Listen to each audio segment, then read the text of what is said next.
Valletta, Malta, AP. Several thousand Maltese citizens rallied Sunday to honor an investigative journalist killed by a car bomb, but the Prime Minister and opposition leader, who were chief targets of Daphne Caruana Galizia's reporting, did not attend.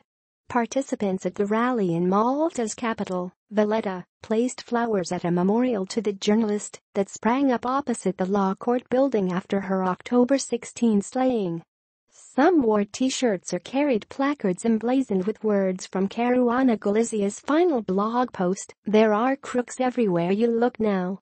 The situation is desperate in Malta, a European Union island nation of some 400,000 people.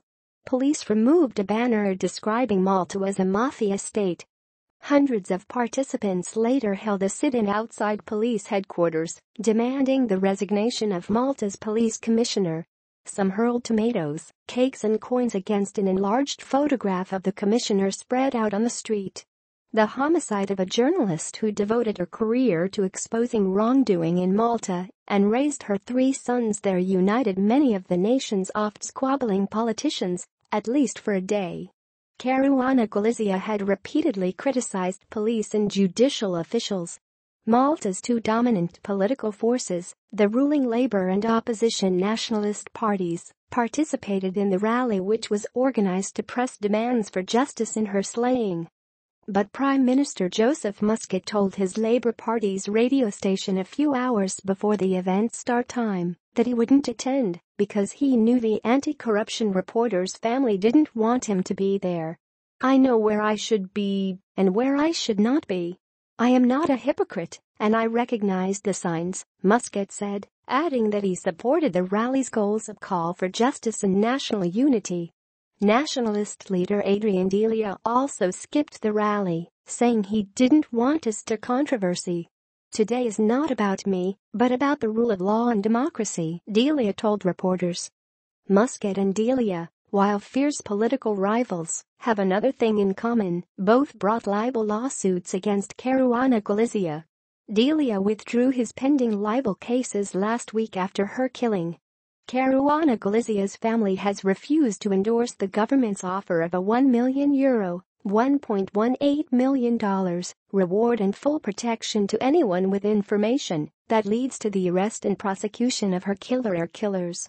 Instead, the family, which includes a son who is an investigative journalist himself, has demanded that Muscat resign.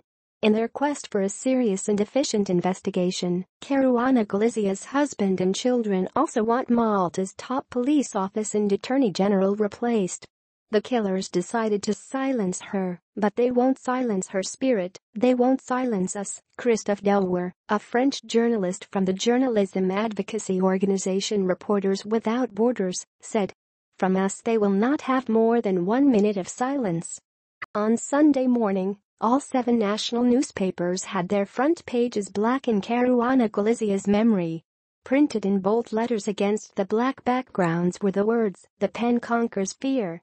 Just before her death, Caruana Galizia had posted on her closely followed blog, running commentary, that there were crooks everywhere in Malta. The island nation has a reputation as a tax haven in the European Union and has attracted companies and money from outside Europe.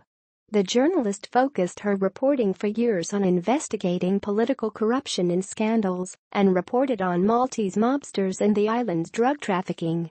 She also wrote about Maltese links to the so-called Panama Papers leaks about offshore financial havens. After the rally ended, several hundred participants walked to police headquarters and sat in the street outside shouting "Shame on you" and "Resign."